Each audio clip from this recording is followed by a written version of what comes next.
Vamos falar sobre tratamento de varizes e entender o que há de mais moderno e melhor para essas situações. Bem-vinda novamente. Oi, Mari, tudo bem? Obrigada Tudo por me ótimo. receber. Doutora Ana, conta para nós então o que há de mais moderno, o que nós temos de tratamento aí para as varizes. Ótimo. É um tema que, né, particularmente eu gosto Eu bastante. imagino.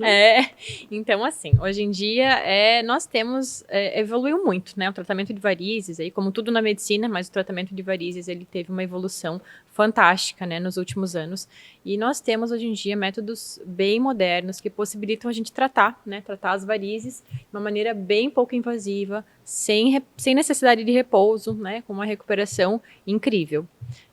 Então, para você entender, eu digo que a gente tem duas modalidades, né? A gente tem o tratamento de varizes, que inclui o que a gente chamava antigamente de cirurgia, né? Cirurgia é tratar a safena, né? Varizes grossas, em que a gente tem que retirar, às vezes, as varizes. E tem o tratamento das varizes mais fininhas, né? Dos vasinhos, né? Que são muito conhecidos também. A gente tem essas duas possibilidades aí de tratamento. E aí, quando a gente pensa em recuperação, como que funciona? Porque antigamente a gente sabe que era diferente e hoje a gente Isso. vê uma recuperação mais rápida, né? Isso, então antigamente é bem normal no consultório, né? Quando a gente fala em ter necessidade de cirurgia, o paciente fica assustado, né? Às vezes tinha algum parente que operou há muitos anos atrás, teve que ficar 20 dias em repouso, com a perna para cima, e hoje em dia isso não é mais necessário. Então, quando a gente fala em tratamento de safenas, né, a gente tem uns métodos mais modernos, então o método que hoje em dia tem um nível de evidência, né, então o melhor tratamento, né, é a ablação da safena. E a gente pode fazer isso de algumas maneiras, né? Pode fazer isso através de um laser, através de uma radiofrequência. O método que eu utilizo é o laser. A gente chama então de endolaser. Então é uma espécie de um catéter que vai entrar por dentro da veia. Então não tem um corte, né? A gente não vai fazer um corte e arrancar a safena como era feito antigamente. Vai passar por dentro da veia, tudo isso sendo observado por meio de um ultrassom, né? Então a gente ainda tem toda essa segurança de estar olhando no ultrassom e vai fazer a ablação dessa fenda. Então eu digo que a gente vai secar, né? Cauterizar ela por dentro e não vai mais passar sangue por ali, não vai mais ter o refluxo, que é o problema, né? Essa sobrecarga que a gente tem do sangue. E as varizes mais grossas, elas também podem ser tratadas com esse laser ou elas são retiradas por pequenos cortes bem pequenininhos. E a recuperação, né, que foi a pergunta que você fez, Mari, a recuperação então é muito mais rápida, não precisa de repouso, né? Então o paciente vai para casa no mesmo dia, né? Vai para casa caminhando, pode subir escada. No primeiro dia fica mais tranquilinho, no dia seguinte já pode ir caminhando, alternando caminhadas com um pouquinho de repouso, com a perna para cima, mas não é obrigatório, né, ficar parado lá em repouso absoluto. E dia após dia, semana após semana, vai retomando suas atividades, né? E claro, depende muito de cada pessoa, de como era o grau das varizes, como eram os hábitos de vida da pessoa antes mesmo de fazer o procedimento, né? Então eu digo que quem já era bem ativo, já tinha, né, um hábito de vida mais saudável, costuma ter uma recuperação ainda mais rápida. Em alguns casos tem algumas dores, algum pouquinho de inchaço, tudo isso, claro, é um procedimento, né? Tudo isso a gente vai manejando, mas repouso em si não é necessário. E quem não era tão saudável, não praticava tanta atividade física, tá na hora de começar, né? É isso aí, a gente sempre reforça, né, Mari? E quando a gente pensa em um procedimento desses, pois passou aí o período de recuperação, enfim, pode voltar? As varizes, sim. Então, assim, as varizes a gente chama de insuficiência venosa crônica, né? Essa doença que causa as varizes. Ela tem uma predisposição genética, né? Sobretudo genética. Então, claro que as condições, né? Obesidade, sedentarismo, tudo isso piora, né? Tudo isso pode acelerar o processo, tabagismo. Mas o fator genético é muito importante. Então, além disso, além dessa questão genética, ao longo do tempo nós vamos tendo mudanças no nosso corpo. Então, o nosso próprio envelhecimento, né? Algumas alterações, né? Eu digo reforço ao longo de vida da mulher, principalmente, né? Então, gestação, depois a menopausa, tudo isso tem uma alteração hormonal que pode trazer uma piora das varizes. Então, às vezes a gente tinha uma condição, né, com determinada idade, e lá na menopausa pode, por exemplo, né, ter uma piora e voltar às varizes. Então, a gente tem essa condição que é uma doença crônica. Então, é uma doença que tem que estar sempre sendo acompanhada. Não é fez a cirurgia e abandonou o médico. Além disso, também, né, a gente tem muito essa questão das varizes voltarem, muitas pessoas falam, nem vou operar porque vai voltar tudo, né? Mas é importante ressaltar que hoje em dia tudo evoluiu, né? Então, essa questão da gente fazer uma avaliação muito mais certeira do diagnóstico, fazer um tratamento muito mais certeiro e guiado por ultrassom, como eu comentei anteriormente, tudo isso permite que a gente tenha menos recorrência, né? Então, muitas vezes, voltaram as varizes muito cedo, era porque era feito tudo muito às cegas, né? Então, às vezes a gente tinha, voltavam, não era tratado de maneira adequada, digamos assim, sabe? Então, a gente tem esses dois pontos. O ponto de que é uma doença crônica, né, que a gente tem que sempre acompanhar, e o ponto de que antigamente não era feito, digamos assim, né, talvez um diagnóstico, um tratamento tão certeiro como é feito hoje em dia. E é indicado de quanto em quanto tempo essa paciente voltar a fazer, né, uma anamnese de novo, Sim, enfim, uma avaliação.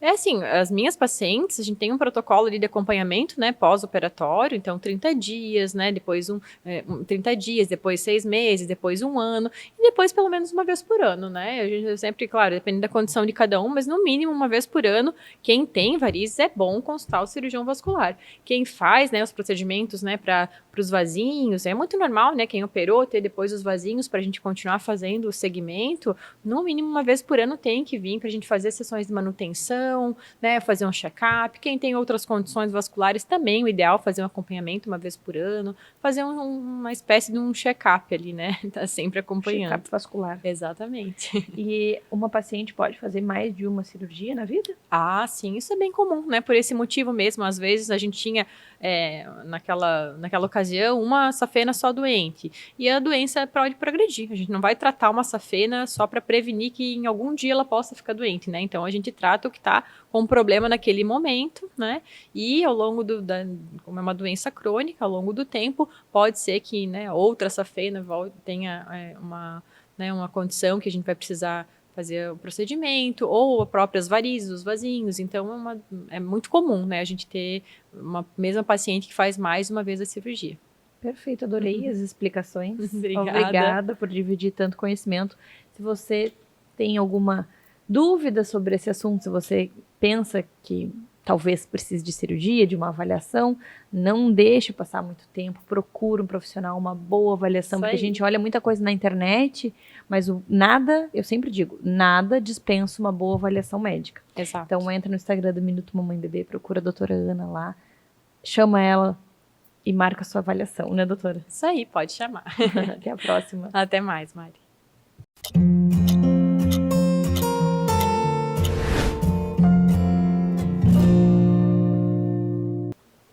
Infância, imunidade e medicina integrativa. Hoje a gente vai falar sobre esses assuntos com o Dr. Otávio, nosso médico integrativo. Bem-vindo novamente. Muito obrigado pelo convite. Muito bom te receber e falar sobre esse assunto que eu amo. Então, assim, quando a gente pensa na primeira infância, medicina integrativa, qual é essa relação? O que a gente precisa falar para as mães que estão nos acompanhando? Então, antes de mais nada, uma infância saudável começa desde o nascimento, né? É importante a amamentação materna até os 6 meses, isso faz uma diferença brutal na saúde da criança, né? Porque é lá no primórdio, desde o nascimento, é o desenvolvimento do microbioma intestinal da criança. Isso é de fundamental importância para lá na frente ter uma imunidade legal, tu não ter doenças, tu ter menos dificuldade emocional com a criança.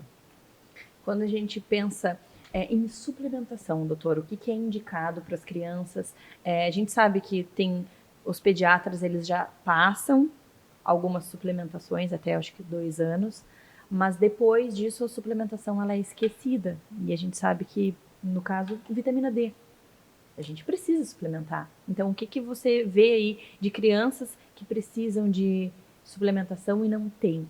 Então, em primeiro lugar, né, a vitamina D, a principal forma de aumentar seus níveis, né, é através do sol. Se expor ao ar livre já é uma grande forma de tu aumentar seus níveis e sua imunidade, né? A vitamina D, ela é mais conhecida como um hormônio D, porque ela exerce uma grande variedade de funções no corpo. Uma delas é a imunidade, além da formação óssea, dentária, tudo, né? E a melhor forma de aumentar a vitamina D é se expondo ao sol. Mas, em determinadas situações, a sua suplementação é de fundamental importância. Por quê? Ela previne o desenvolvimento de asma, previne quadros gripais mais graves, quadros de bronquiolites, tudo isso associado com uma simples vitamina D. Tá? Mas que tem que ser bem administrada, né? Tem que ser suplementada de forma correta, com vitamina K2 e MK7, né? E a vitamina A, que elas agem em sinergia para melhorar o sistema imune. Claro, tem outros suplementos, mas a vitamina D, por ser mais comum e fácil acesso, é o que a gente mais recomenda. Doutor, e hoje não existe um pediatra integrativo? O médico integrativo, ele atende a família inteira? Com certeza. A gente está preparado para atender todos, né, da família, né? Desde a gestante, da criança, do idoso, né? Porque a medicina integrativa é isso, a gente modular vitaminas, minerais, hormônios para atingir uma saúde plena. A gente vê muitas crianças com antibiótico, com medicamentos. Um exemplo, a minha filha, ela tem um nível de colesterol um pouco mais alto no sangue, e é genético, não é da alimentação, porque a alimentação dela é perfeita. E aí já teve levantado uma situação de dar medicação para baixar o nível de colesterol de uma criança de 5 anos. Então a gente vê muitas coisas nesse sentido da medicalização da infância. Com certeza. E não é raro, né? O pessoal hoje já está dando estatinas para criança, né? Que é um verdadeiro absurdo. Que é um mito do colesterol, né? O colesterol é fundamental para nossas membranas cerebrais, para nossos hormônios, né? Todos os nossos hormônios vêm a partir do colesterol, inclusive a vitamina D, que eu falei antes. Então, assim, hoje, com o conhecimento, com essas informações, com a medicina integrativa, a gente sabe que o ômega 3, a suplementação adequada, ela elimina toda essa questão aí de medicação, porque se criou isso do universo farmacêutico, medicação, medicação, medicação. E isso é algo que realmente me assusta, sabe? Porque as nossas crianças, elas já estão aí Tem crianças que tomam 5, 6 vezes por ano um antibiótico, enquanto tu deverias aumentar a imunidade dela para que ela não tenha aquelas doenças de repetição. Exatamente. Porque, como eu te falei, a nossa imunidade, a nossa saúde, né, ela precisa ser sempre vista com um olhar para ser o mais natural possível. Tá? Isso inclui a modulação da microbiota intestinal, né, porque a gente tem o sistema GAUT, né, que é um sistema que conecta o nosso sistema interior com o exterior, através da microbiota intestinal. E quando a gente pensa em imunidade, as mães sempre querem saber, tem uma fórmula mágica? Como que você pode nos ajudar a entender aí a imunidade? Algumas dicas para melhorar a imunidade das crianças. Então, como eu falei, a busca da imunidade começa dentro da gente, né? A nossa microbiota intestinal é uma ótima forma, né? Então, como é que tu vai cuidar? Promover o aumento da imunidade envolve começar pelo básico, né? Pela alimentação, uma dieta, a gente sabe que uma dieta com menos açúcar é uma dieta menos inflamatória. Isso faz com que você tenha um sistema imune mais saudável. Além disso, brincar, sair das telas, tudo isso faz com que a criança se desenvolva saudável. Além da suplementação de vitamina D, a gente tem o uso de certos minerais que a gente pode usar, como o zinco, é um importante aliado no aumento do sistema imune. Tá? Junto com o magnésio, ele exerce uma função importante. E alimentos ricos em zinco envolvem os mariscos, frutos do mar, é importante. Além disso, o uso de ômega 3, que hoje em dia tem fórmulas de líquidos com saborizados para facilitar o consumo. Tá? E é o próprio melhor dieta rico em dietas ricas em pescado são mais favoráveis a serem mais saudáveis. Legal, então são ajustes aí na alimentação, na suplementação, uma boa noite de sono, porque a gente sabe que o sono também é importante. Sono é importante, ainda mais para criança que está em desenvolvimento, né? Aquele sono das 21 horas até as 2 da manhã é o que melhora muito a saúde. E tantas crianças vão dormir bem depois das 21. E as que dormem antes das 21, no caso da minha filha, são as estranhas. São as mães, sabe? Que existe um preconceito com o certo. As pessoas acham certo da doce, alimentação cheia de industrializados, um lanche na escola. Pensa, quantos dias na escola, quantos dias que eles vão para a escola? 5 durante a semana, né? Se todos os dias a gente manda uma besteirinha, são 5 dias que eles comeram coisas absurdas. Agora já saiu essa notícia daquele corante vermelho que está ligado, relacionado ao câncer de tireoide, foi proibido nos Estados Unidos e aqui no Brasil. Os pais têm conhecimento, a gente vê o posto, as pessoas postam, tá aí na internet. Sim. Daí isso realmente me deixa chocada. É isso aí. Por isso que é importante uma dieta mais, dirigir mais natural possível, né? Evitar corantes, doces, porque tudo isso interfere com a nossa... Conservantes de todos os tipos, açúcares. Tu vai ver, lê o rótulo, tem 4 tipos de açúcar diferente ali. Com certeza. É açúcar, é isso, é aquilo, mas tudo é açúcar. Então, como que uma criança vai ter uma imunidade boa com esse tipo de alimento? Certeza. E já que a gente falou nisso, uma dica importante em olhar os rótulos é sempre olhar se tem presença de dióxido de titânio, carboximetilcelulose ou policarbonato 80, são substâncias muito agressivas para a criança, porque elas alteram a flora intestinal e alteram o intestino e, consequentemente, alteram toda a parte imunológica da criança. Muito obrigada pelas informações e até a próxima. Eu que agradeço.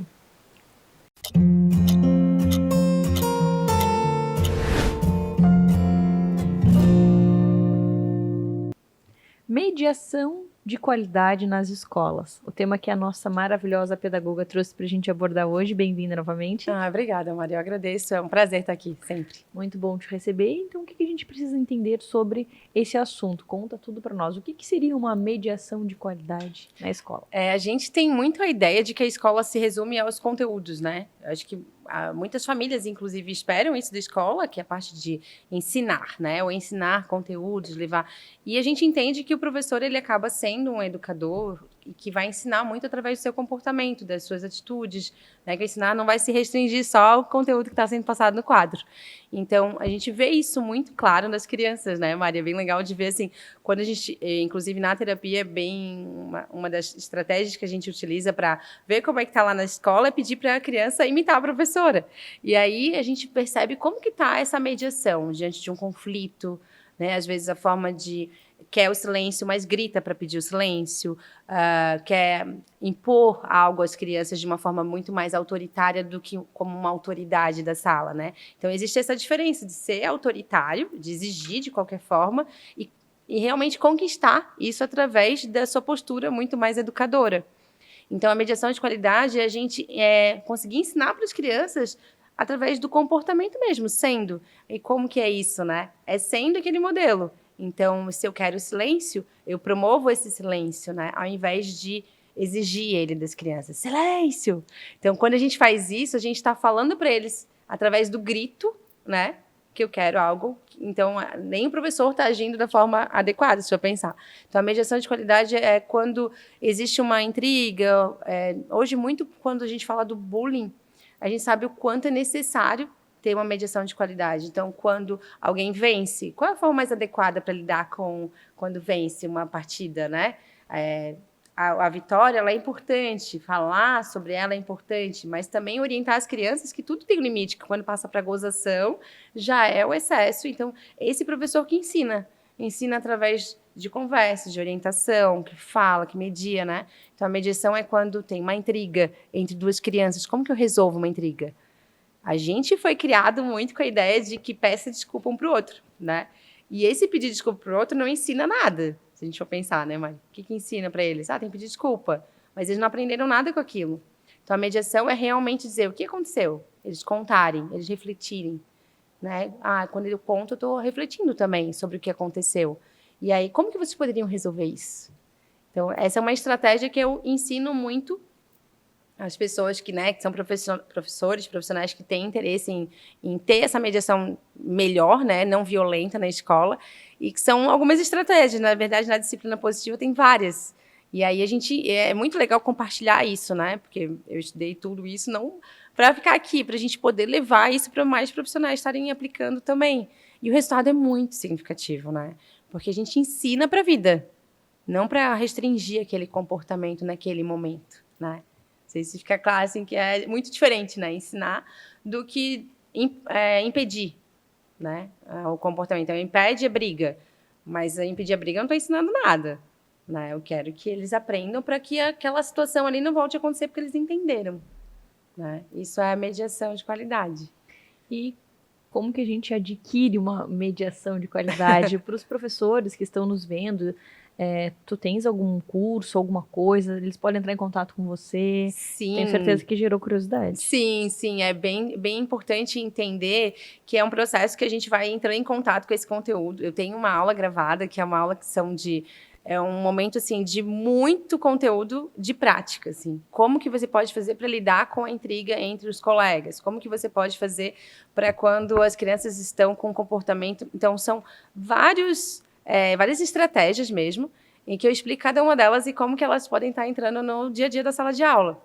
Então, é uma aula que são, se eu não me engano, 1h50, que ela está até dividida em 2 partes. A segunda parte, assim, é um show que todo mundo fala assim, ela abriu meus olhos para entender como que eu posso lidar com situações que, por incrível que pareça, a gente convive todo dia com elas estão o tempo todo nos incomodando, e a gente fica indo em cursos que nos ensinam outras coisas sobre conteúdos, é aquilo que é o chão da sala de aula, que é lidar com conflitos, sim, porque a relação social exige isso, né?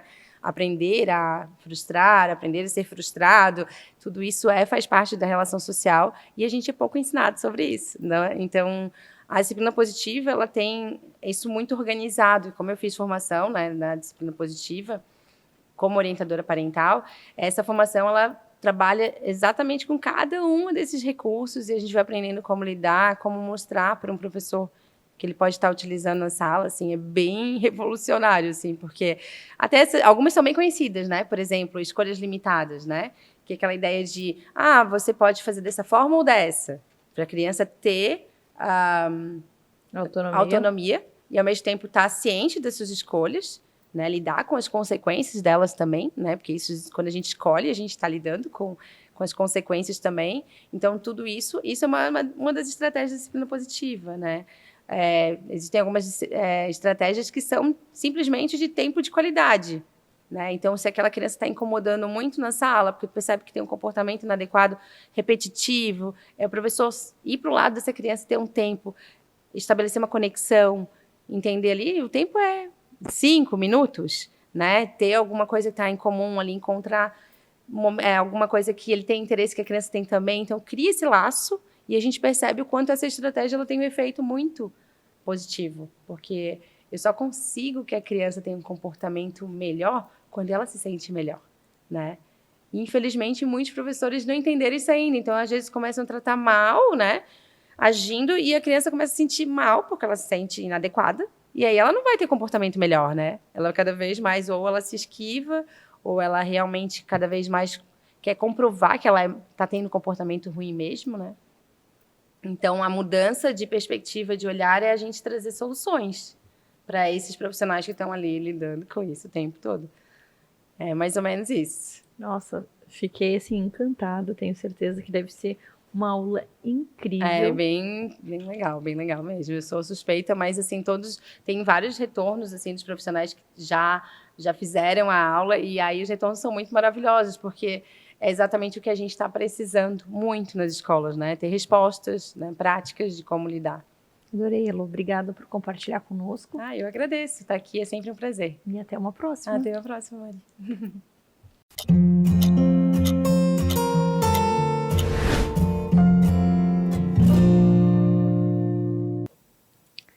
Infância e urologia.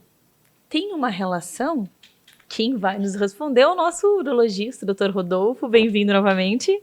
Boa tarde novamente, Mariana. Sempre bom estar aqui com vocês aí, discutindo mais um tema um pouquinho não tão comum assim, né? Acho que vai ser bem interessante esse bate-papo. Agora eu fiquei curiosa. Tem relação aí a urologia com a infância? Você tem pacientes kids? Conta tudo para nós. Não, vamos lá. Então, né? A infância é um momento assim, é um mundo à parte, né? Então, claro que puxando o gatilho ali da nossa última entrevista, né, que a gente tem a gestante, né, quando essa criança nasce, quando que seria importante essa criança passar com um urologista, né? Porque, obviamente, essa criança ela vai acompanhar com o pediatra, né? E aí que entra realmente essa figura que a gente precisa trabalhar junto com o pediatra, né? Quem vai muitas vezes identificar alguma coisa que seja importante essa criança ser avaliada por um urologista é o pediatra que está fazendo ali esse acompanhamento do desenvolvimento, né?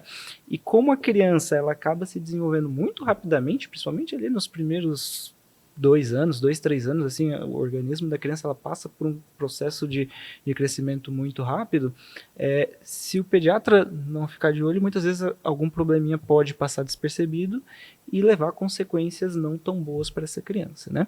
Então, é o pediatra que muitas vezes tem que trabalhar ali junto com a gente e tá capacitado e habilitado, então sempre escolher bem o teu pediatra, né, que vai acompanhar o teu filho, para que ele possa identificar essas coisinhas e encaminhar quando necessário, né? E o que geralmente os pediatras encaminham? O que vem aí de coisinhas? De coisinhas, né? A gente está falando de crianças, né? Então, assim, primeiro, né? Eu acho que a principal informação que a gente precisa passar aqui, criança não pode ter infecção urinária, tá? Se teve infecção urinária, alguma coisa está de errado, né? Então, aí realmente já é o sinal de alerta. Mas o que seria o mais comum, né? E aqui eu acho que não convém a gente ficar falando de coisas muito complexas, malformações, eu acho que não é o caso, né?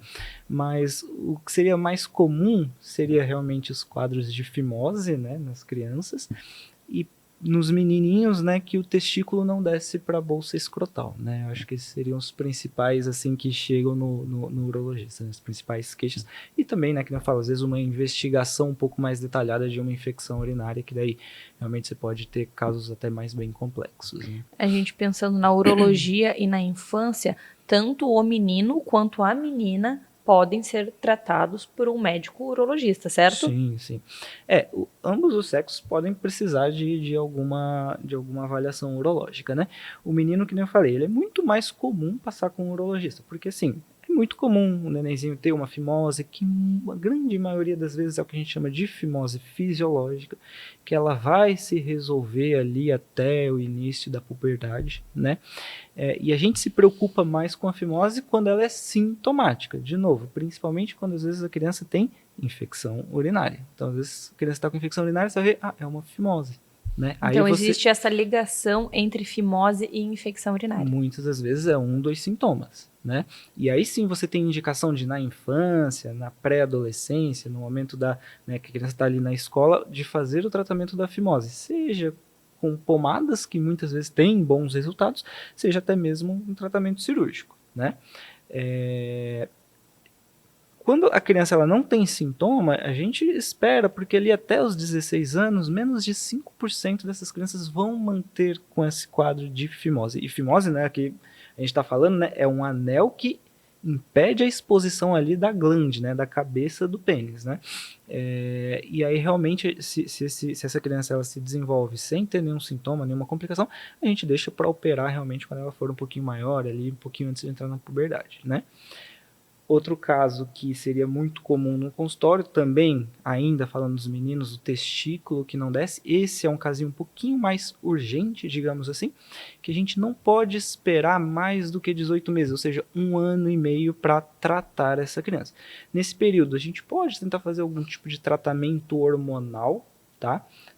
Ainda um pouquinho off-label, mas existe sim algumas reposições mesmo de hormônio, de testosterona, que a gente pode induzir esse testículo a descer para a bolsa, ou muitas vezes a gente precisa operar, porque se passa muito tempo, e assim, infelizmente no Brasil, a gente pega adultos com testículos que nunca desceram, né?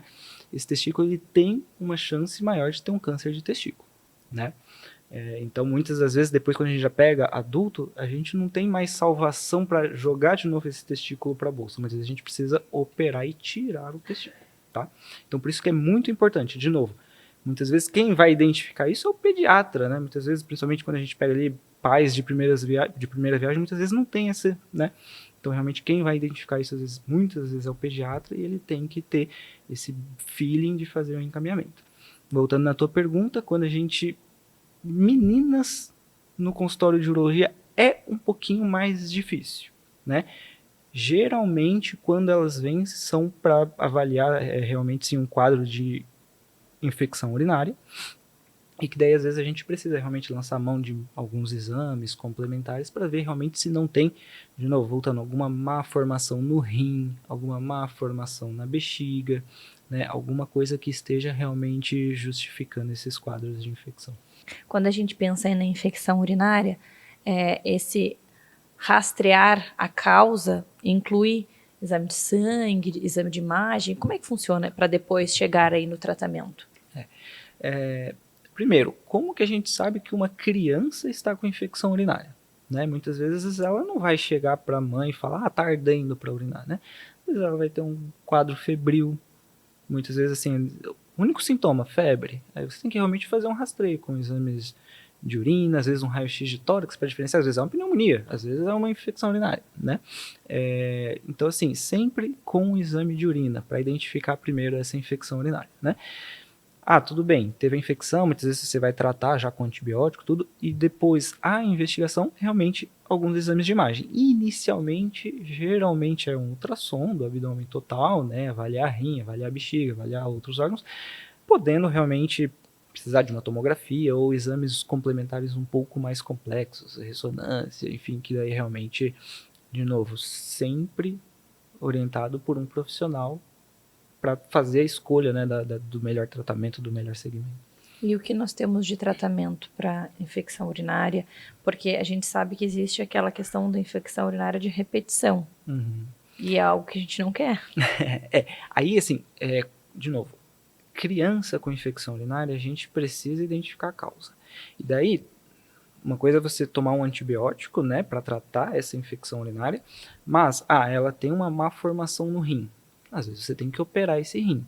Ela tem um problema de esvaziamento da bexiga, que pode ser por um problema no fechamento da coluna vertebral. Então, assim, a gente já está falando de coisas muito complexas e que cada caso vai ter o seu tratamento específico, seja uma cirurgia no rim, seja uma orientação de essa criança às vezes precisar fazer sondagem, passar a sondinha para esvaziar a bexiga. Tem algumas crianças que têm alguns probleminhas neurológicos que levam realmente a uma dificuldade de esvaziar a bexiga, e xixi parado dentro da bexiga vai dar infecção urinária.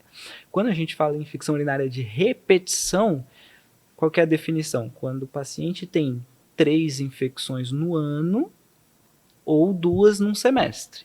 Isso que é infecção urinária de repetição. Isso é mais comum realmente em mulheres, que a gente já tinha discutido na última entrevista, né? E muitas das vezes você não tem uma causa definida, né? Claro, você vai investigar, você vai procurar um cálculo no rim, né, uma pedra no rim, você vai procurar às vezes alguma má formação que passou despercebida na infância, mas de novo, muitas das vezes quando chega no adulto já com infecção urinária de repetição, falando em mulher, tá? Homem é um pouquinho diferente.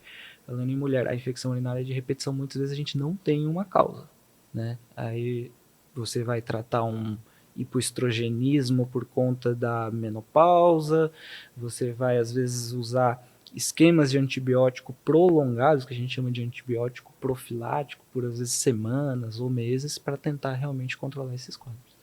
Muito obrigada por todas as informações e até a próxima. Obrigado você novamente e vamos marcar mais reuniõezinhas aí pra gente bater papo.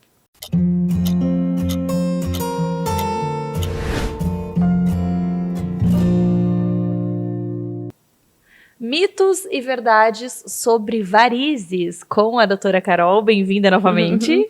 Oi, tudo bem, Mariana? Então, vamos para esse papo que chama muito a atenção das mulheres, varizes. É verdade. Então, tá preparada? Preparadíssima. Vamos para a primeira pergunta. Salto alto causa varizes, mito ou verdade? Será que o salto alto é vilão, hein?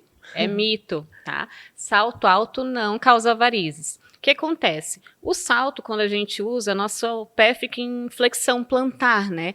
Então, ele dificulta o bombeamento do sangue na perna. Então, pacientes que já têm varizes ou já têm sintomas na perna, podem ter esses sintomas agravados, como dor e inchaço. Próxima. Atividade física causa varizes? E aí, a gente vai poder colocar a culpa de não ir para academia nas varizes? Não, a gente não pode. É mito. A atividade física, exercício físico, musculação, não causa varizes, tá? Inclusive, a gente orienta os pacientes a fazerem atividade física, o fortalecimento da panturrilha, da coxa, porque esses músculos, eles ajudam a bombear o nosso sangue de volta para o coração. Então, ajuda a melhorar sintomas de quem tem varizes. Olha só, um mito bem mito. Aham, não pode colocar a culpa Não. nas varizes para não ir para academia. Outra pergunta. Varizes só aparecem em pessoas mais velhas, mito ou verdade? Será que é só na vovó ou também a gente mais jovem vai ter varizes? Então, é mito, tá? A gente pode ter varizes em pessoas jovens, tá? A principal causa de varizes é a predisposição familiar. Então, se eu tenho já uma predisposição na família, minha mãe tem varizes, minha irmã tem varizes, eu tenho grandes chances de desenvolver varizes. E para quem tem essa predisposição, às vezes isso pode acontecer de forma mais precoce, né, em pacientes mais jovens. Olha só, vamos se cuidar, porque a minha avó tem, a minha mãe tem, eu não tô fazendo atividade física, então eu tô olha aí, hein? caminhando, mas eu não uso salto, não tem relação, então não tô fazendo nada bom. Cruzar as pernas causa varizes? Não, cruzar as pernas não causa varizes, mas assim, essa posição durante muito tempo pode agravar sintomas para quem já tem varizes, como a dor ali, o inchaço. Só mulheres têm varizes? Mito ou verdade? Então, mito, os homens também podem ter varizes, tá?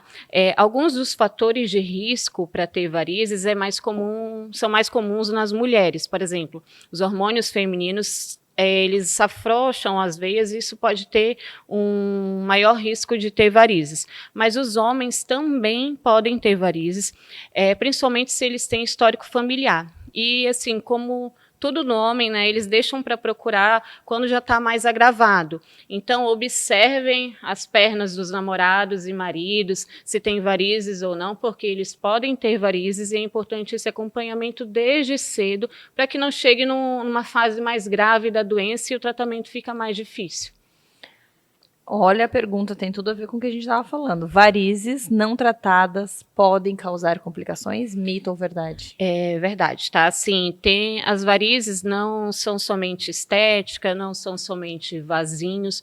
Então, a doença venosa, ela tem uma evolução, né?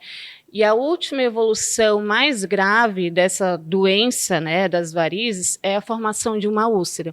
Então, não sei se vocês já viram pessoas que têm feridas na perna que demoram muitos anos para cicatrizar. Algumas delas são causadas pela doença venosa, pelas varizes. Além disso, quem tem varizes tem um risco maior de ter trombose. Então, a gente tem que entender as varizes como uma doença crônica, como pressão alta, diabetes, que tem que ser acompanhado e que, se não tratado, pode trazer complicações. Então, uma trombose, uma inflamação, uma úlcera que não cicatriza. Então, é importante esse acompanhamento. Sensacional. Anticoncepcional causa varizes? Então, o anticoncepcional, né? O anticoncepcional, de forma isolada, ele não causa varizes. Mas alguns anticoncepcionais contêm alguns hormônios, e esses hormônios, eles podem afrouxar as veias, como eu falei anteriormente. Então, é importante conversar com o seu ginecologista, com o seu cirurgião vascular, para identificar uma forma, né, de evitar a gravidez que tenham menos hormônios que podem predispor à formação de varizes, principalmente para quem já tem essa história familiar. Varizes sempre voltam após o tratamento? Mito ou verdade? Então, o que a gente às vezes escuta muito no consultório, nossa, eu fiz um tratamento, sequei ali meus vasinhos e voltaram todos, né? Então, o que a gente tem que entender, que eu sempre falo também para os pacientes, varizes não tem cura. Então, o que a gente faz é acompanhar esse segmento todo dessa doença venosa.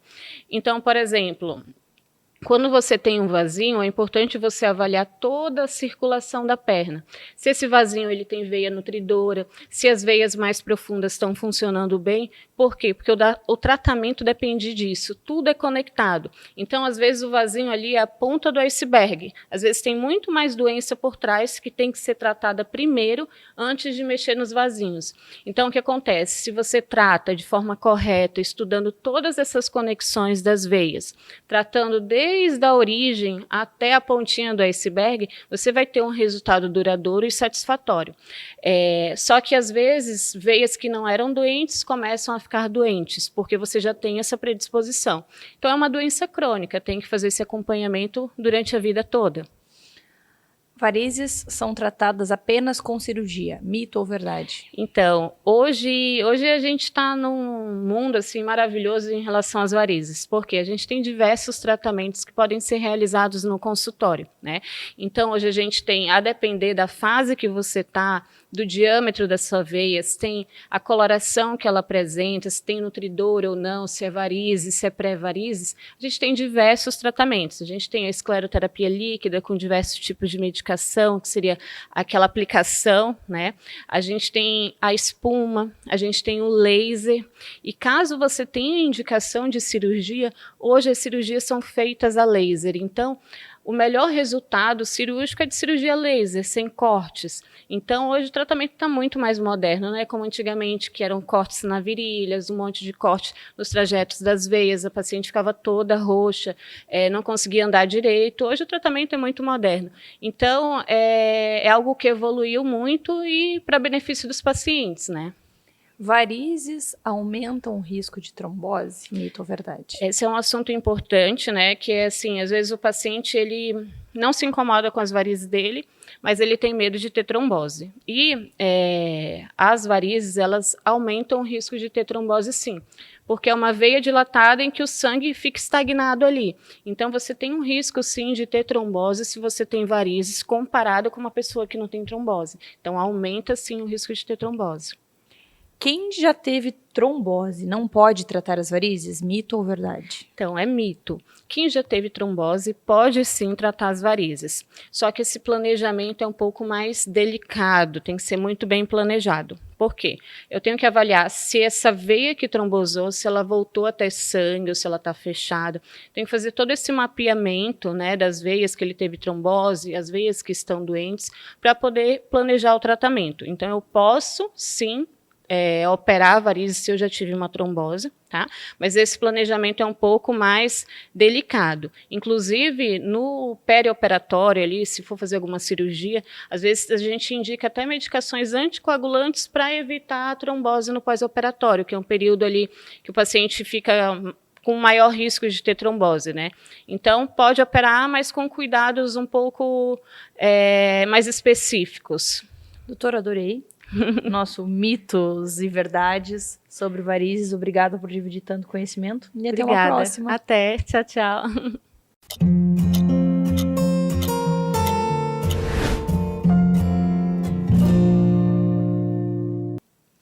A alimentação saudável é o nosso assunto para hoje com a nossa pediatra, doutora Andressa. Bem-vinda novamente. Muito obrigada pelo convite. O que a gente precisa entender sobre alimentação saudável? O que é alimentação saudável para a gente oferecer para as nossas crianças? Eu trouxe esse tema hoje porque a gente teve, ano passado, um novo guia da Organização Mundial da Saúde que teve algumas coisas controversas para nós pediatras. Então, por isso que eu vim com esse tema para a gente conversar.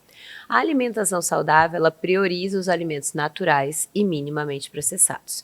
E aí a gente precisa fazer toda a fase da criança até a vida adulta, né? Então, os primeiros 6 meses, o mais recomendado é o aleitamento materno exclusivo. Se não for possível, a gente introduz as fórmulas infantis de primeiro semestre. Quando a gente chega nos 6 meses, a gente começa a introdução alimentar. E aí veio uma das questões, né, do nosso guia ali da Organização Mundial da Saúde que foram controversos, porque eles recomendam, em alguns casos, começar a alimentação complementar antes dos 6 meses. E isso, para nós pediatras, não é muito legal, né? Outra coisa que eles recomendam a partir dos 6 meses é que, para as crianças que não são amamentadas, né, no peito, elas podem usar o leite de vaca integral. Isso é outra coisa que nós pediatras não concordamos, né? Mas a gente tem que entender que a Organização Mundial da Saúde, o nosso Ministério da Saúde do Brasil, entre outros ministérios da saúde por aí pelo mundo afora, eles têm que priorizar a saúde coletiva. E aí, como que é essa história da saúde coletiva? A gente tem que entender que uma boa parte da população não tem condições, né, de comprar uma fórmula infantil. Então, eles meio que dão opções mais possíveis para tentar pegar o amplo público, né? E aí a gente tem que falar a diferença entre a fórmula infantil e o leite de vaca integral e por que que nós não queremos que dê para as crianças, pelo menos não até os 2 anos de idade, né, o leite de vaca. Porque o leite de vaca integral ele tem uma quantidade maior de sódio, ele tem uma quantidade maior de proteína e ele não tem muitas vitaminas que as fórmulas infantis já vêm enriquecidas com essas vitaminas. E o leite de vaca não vai ter. Qual que é o problema do leite de vaca ter muita proteína e muito sódio? Isso teoricamente não seria bom para a criança engordar e tal? Não, o problema é que esse excesso tanto de proteína quanto de sódio pode fazer alterações renais num rim que está em desenvolvimento. E isso no futuro, lá quando for adulto, deixar a criança hipertensa, obesa, causar diabetes. Então a gente tem toda uma gama de coisas que podem acontecer por conta de uma oferta inadequada nos primeiros 2 anos de vida, né? Uma coisa que a gente sempre fala também a partir dos 6 meses é que a gente precisa oferecer alimentos os mais naturais possíveis. Eu sei que a indústria ela andou melhorando bastante a alimentação de crianças, né, para crianças, que a gente tem algumas opções relativamente saudáveis no mercado, mas a gente tem que lembrar que qualquer coisa que dure mais tempo do que o habitual que você fez na sua casa, ela é adicionada de coisas para durar mais. Então, nós temos aditivos, nós temos conservantes, nós temos mais sal, nós temos mais açúcar. Não é à toa que é mais saboroso, né?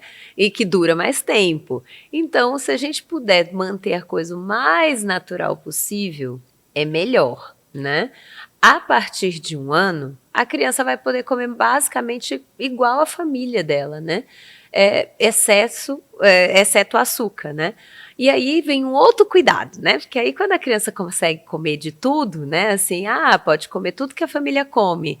Aí, se a família não tiver hábitos saudáveis, a criança vai acabar comendo alimentos ultraprocessados que a família come, né? Porque a família está comendo e acaba oferecendo para ela. E isso é um mau hábito que vai ficar perpétuo para a vida inteira. E qual é a recomendação relacionada ao sal? Que existia até 1 aninho não colocar sal na comida. Segue? Como que ficou essa questão? Apesar de no guia eles dizerem para colocar minimamente quantidade de sal, eles liberam, né, a colocação de um salzinho. Mas a gente continua dizendo que até 1 ano não colocar sal. E depois de 1 ano, aí vem uma história. A gente tem uma pesquisa que mostra que nós brasileiros a gente consome de 3 a 5 vezes o que deveria consumir de sal no dia. Então, já que a criança vai poder comer a comida da família, a família tem que comer menos sal, né? Então, a gente precisa diminuir a quantidade de sal na nossa comida, para que seja uma comida saudável para toda a família, inclusive para a criança. Pensando nessa família, nessa introdução alimentar, nesse pratinho saudável, quais os grupos alimentares que precisam estar presentes, né? O que é... Vamos montar um pratinho de almoço. O que a gente tem que ofertar? Quais os grupos, né, alimentares precisam estar presentes diariamente? Eu falo, isso é uma coisa que eu oriento em consultório, que o prato tem que ser colorido. E a criança tem que aprender que o prato tem que ter cor desde sempre. Porque quando eles chegam ali perto dos 2 anos, eles passam a ter um período de seletividade alimentar. Eles começam a querer escolher o que vai comer, e aí o prato deixa de ser colorido se a gente permitir a escolha, né? Então a gente precisa meio que estipular que o prato tem que ter no mínimo 4 a 5 cores. e que a criança tem que contar contigo, né? Então você já ensina a criança a contar, você já ensina as cores para a criança e você já ensina que o prato tem que ser colorido. Porque o que tem que ter nesse prato, né? Não só da criança, de todo mundo. Tem que ter a proteína e aí carne, frango, peixe, ovo. Se for vegetariana, a proteína vegetariana, seja soja, seja lá o que for comer, né? No lugar da proteína. Você tem que ter um carboidrato. E aí, o carboidrato mais saudável possível, né? Então, você pode ter o arroz, você pode ter o macarrão, né? De preferência, o macarrão que seja um macarrão normal, não o instantâneo, né? Porque o instantâneo é pré-frito, então tem um processo, né, ali que a gente não quer, né? Então, você tem que ter as leguminosas, aí vai entrar o feijão, a lentilha, né? Essas coisas. E você tem as verduras, né? E os legumes. E aí você escolhe os que você vai pôr no seu prato no dia, né? Você tem um grupo enorme de legumes e verduras para escolher, né? Então, assim, geralmente os legumes vão até mais fácil para as crianças, né? Elas comem com mais vontade. As verduras já é um pouco mais complicado. Mas a gente põe só um pouquinho ali para ter a cor no prato, né? E fazer a criança experimentar, porque experimentando, uma hora aquilo vira hábito e a criança passa a comer, né? E não é difícil. Não. E aí entra novamente o exemplo, né? É algo bem... No Instagram do Minuto Mamãe e Bebê, as pessoas ficam bem chocadas com a alimentação da minha filha, mas foi isso. Foi mostrando e nunca desistindo. Porque a gente cria uma expectativa muito grande na introdução alimentar. Sim. E ele não gosta de nada, não vai comer, não adianta. E aí faz só o arrozinho com feijão, daí tem criança aí que não gosta de nenhuma proteína, que não consegue mastigar e não come nenhum legume. Então, assim, quando eu descobri que tinha que ter cor e que tinha que ter os grupos alimentares, eu passei todos os dias a oferecer todos. E a minha filha nunca passou por seletividade alimentar, claro. São crianças e crianças, óbvio, não existe, né? Vai ter semana que não vai querer comer uma determinada coisa, mas ok, Exatamente. né? Uma semana não come, na outra come de novo, Com certeza, mas nunca deixar de oferecer e de mostrar. Isso. É engraçado que ela come fazendo um movimento assim, de felicidade. E é o mesmo que eu sempre mostrei pra ela desde bebezinha na cadeirinha com 6 meses. E até hoje ela come assim. Então, como realmente dá certo se a gente não desiste. Inclusive, para aqueles pais que a criança já é maior e a criança já é seletiva, a gente tem que fazer o processo contrário. Então, a gente precisa começar a explicar para a criança que o prato tem que ter cor, o alimento tem que estar ali dentro, mesmo que ela não vá comer, o alimento tem que ir no prato, porque a criança precisa saber que aquilo tem que estar ali. E aí, à medida que ela aceita o alimento no prato, você começa a estimular a criança a experimentar, para aí ela sentir o sabor e ela ver o que ela gosta e o que ela não gosta, né? E insistir muitas vezes para que isso aconteça, né?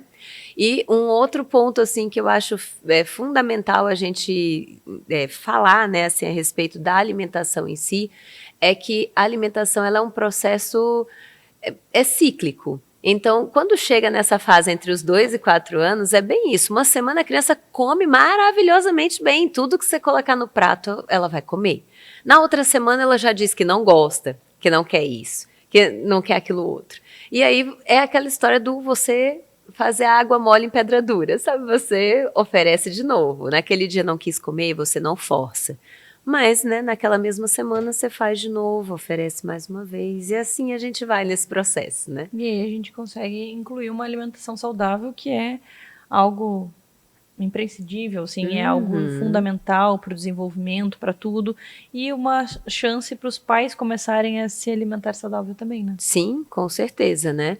E assim, a alimentação, a refeição, ela tem que ser da família inteira. Então, a criança não come um prato diferente. Isso vale para restaurante.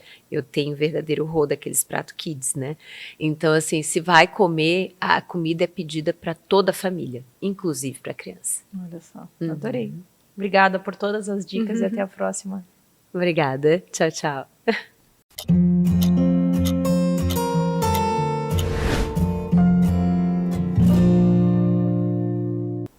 Pilates e gestação. O que nós precisamos saber sobre isso, nós vamos descobrir agora com a Mari.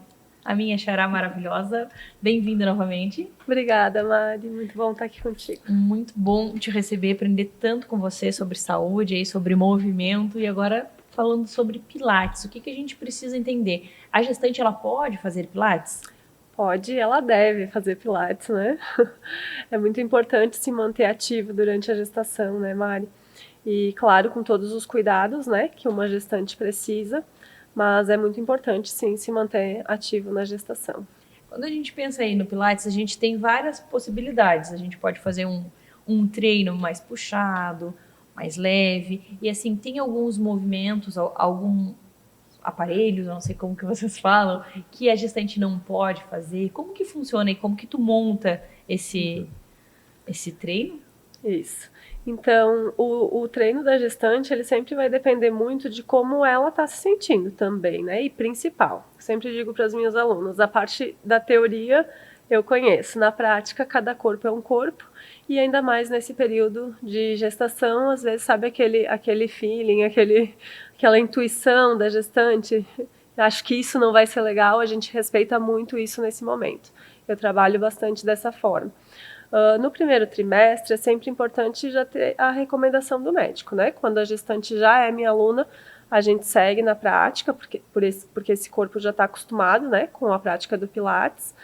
Se existir alguma recomendação médica de não fazer, a gente não faz, mas tendo a liberação do médico, ela pode fazer tudo, né? O que eu cuido mais num treino de gestante é a gente evitar exercícios que vá ter risco de queda, né?